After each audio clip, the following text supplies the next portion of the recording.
Assalamualaikum warahmatullahi wabarakatuh. Jumpa lagi dalam channel Iwan Alfinsasi Hombing yang akan membahas materi-materi fisika. Kali ini kita akan membahas soal mengenai fisika gelombang, yaitu dalam tema efek Doppler. Oke? Nah, efek Doppler ini terjadi adalah perubahan frekuensi yang didengar oleh pendengar akibat adanya perubahan panjang gelombang ketika sumber yang bergerak atau terjadinya perubahan kecepatan karena kecepatan pendengar yang mengejar si sumber terjadi ada namanya kecepatan relatif. Jadi sehingga sumber yang mengeluarkan frekuensi tertentu akan didengar bisa lebih nyaring atau lebih berkurang frekuensi yang didengarnya. Oke. Nah, kali ini contohnya adalah sebuah jam beker. Nah, jadi ini jam beker ya adik-adik sekalian. Jam beker tersebut dipunyai oleh Ahmad yang berdering dengan frekuensi 600 Hz ya. Kita lihat frekuensinya adalah 600 Hz. Ini frekuensi jam bekernya. Suatu pagi, jam beker Ahmad tidak dapat dimatikan karena adanya kerusakan pada sistem jamnya. Karena kebingungan, Ahmad melemparkan jam bekernya melewati jendela yang berada pada lantai 4 asramanya berjarak 15 meter dari tanah. Asumsikan bahwa kelajuan bunyi di udara adalah 343 meter per sekon. Tentukanlah frekuensi yang didengar Ahmad saat jam beker tepat menyentuh tanah. Yang kedua adalah berapa rata-rata perubahan frekuensi terhadap waktu ketika jam beker tepat menyentuh tanah. Nah, jadi di sini ada diketahui tadi frekuensi jam beker, jarak jam lantai rumah dari tanah, kemudian kecepatan atau kelajuan bunyi di udara. Oke. Kita buat dulu ya. Oke, yang pertama nih, kamar tidurnya berada di lantai 4. 1, 2, 3, 4. Oke. Nah, dia melemparkan jam bekernya ke lantai.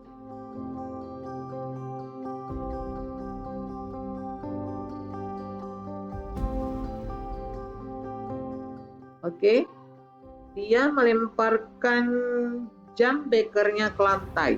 Dilempar ke tanah ya maksudnya, sampai di tanah. Ini berjarak 15 meter dari tanah. Dan saat itu frekuensi frekuensi sumbernya ya, ini frekuensi dari jam bekernya 600 Hz dan kelajuan bunyi di udara pada saat itu 343 meter per sekon. Oke, kita akan jawab untuk yang pertama, berapa frekuensi yang didengar si Ahmad tadi ketika jam bekernya tepat menyentuh tanah. Oke, kita jawab dulu ya. Oke. Nah, terlebih dahulu kita harus mengetahui dulu berapa kecepatan jam beker saat menyentuh tanah. Oke, atau kelajuan jam bekernya saat menyentuh tanah. Ya, kemudian kita lihat dulu persamaannya apa. Persamaan GLBB ya, atau gerak vertikal, ini VT sama dengan V0 ya, V0 tambah GT ya, arahnya ke bawah semua, jadi kita ambil arah bawah adalah arah positif. Oke, V0 nya dari 0 ya, dia lepaskan saja, dia tidak diberikan kecepatan disebutkan dalam soal, jadi V nya sama dengan GT. Nah, kita cari dulu berapa waktu yang dibutuhkan jam beker untuk menyentuh tanah. Jadi bisa digunakan dari persamaan perubahan posisi ya, H ya, posisinya ini H adalah untuk mencari waktu kita bisa gunakan H sama dengan V0 dikali T ditambah setengah GT kuadrat. H 15 meter, kemudian ini tadi 0 ditambah setengah, kita ambil G-nya 10 ya. 10 dikali dengan T kuadrat. Maka dari sini kita dapatkan bahwa T kuadrat itu sama dengan 3. Ya. 2 kali 15, 30 dibagi 10, 3. Maka T adalah akar 3. 3 itu kita ambil adalah 1,73 sekon. Oke.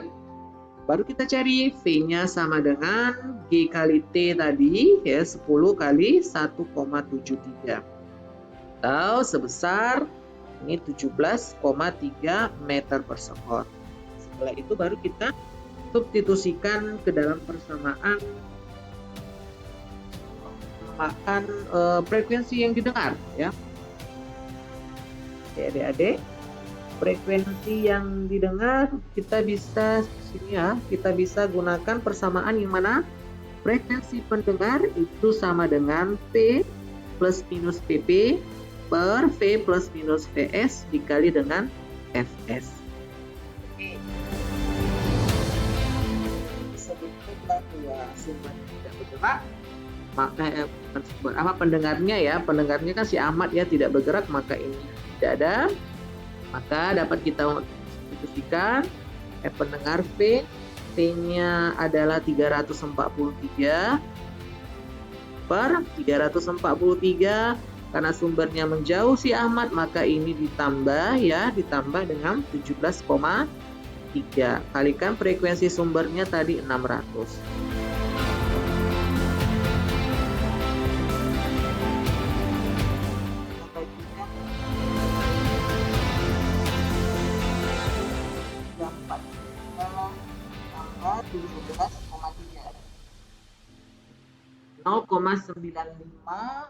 Ya, 0,95 hasilnya. Ini kita kalikan dengan 600. Berarti hasilnya 500, sekitar 571 Hz. Jadi frekuensi yang didengar berkurang karena sumbernya menjauhi si A. Oke, kita lanjutkan untuk yang D-nya tadi ya. Yang D ditanyanya berapa sih perubahan frekuensinya? Berarti ditanya DF per DT. Oke. Kita ambil dari persamaan frekuensi pendengar ya. Persamaan frekuensi pendengar tadi P per P plus VS. Nah, persamaan VS tadi adalah GT. Kita tahu bahwa kecepatan dari si sumber itu tidak konstan atau berubah terhadap waktu ya. Sehingga ini kita mau cari nih berapa sih perubahan frekuensi terhadap waktu. Jadi DF per DT sama dengan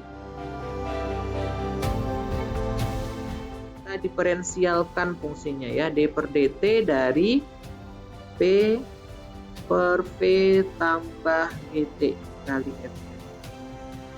Oke. Apa diferensialnya? Oke. Ini ya, diferensialkan V sama Fs itu kan konstan, jadi V kali Fs turunan dari 1 per V tambah GT itu adalah G per V tambah GT kuadrat. Oh, negatif ya. Karena terjadi pengurangan frekuensi ya. Ini kalau kita turunkan 1 per V tambah GT itu turunannya adalah minus G per V tambah GT kuadrat. Nah, kita masukkan nilainya. Tadi ditanya berapa perubahan frekuensinya di saat menjemput tanah. Berarti pada saat T 1,73. Masukkan ya nilainya sama dengan minus V-nya tadi 343 ya, 343 kali frekuensi sumber tadi 600 kali gravitasi dibuat 10 diambil ya per 343 tambah G kali T tadi nilainya adalah 17,3 ya. 17,3 dikuadratkan. Berarti sama dengan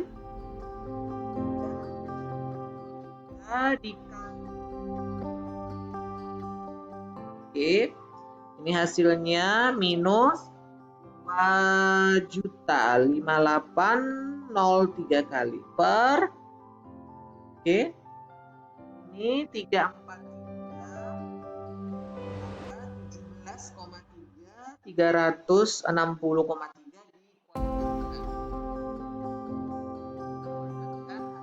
hasilnya 129.816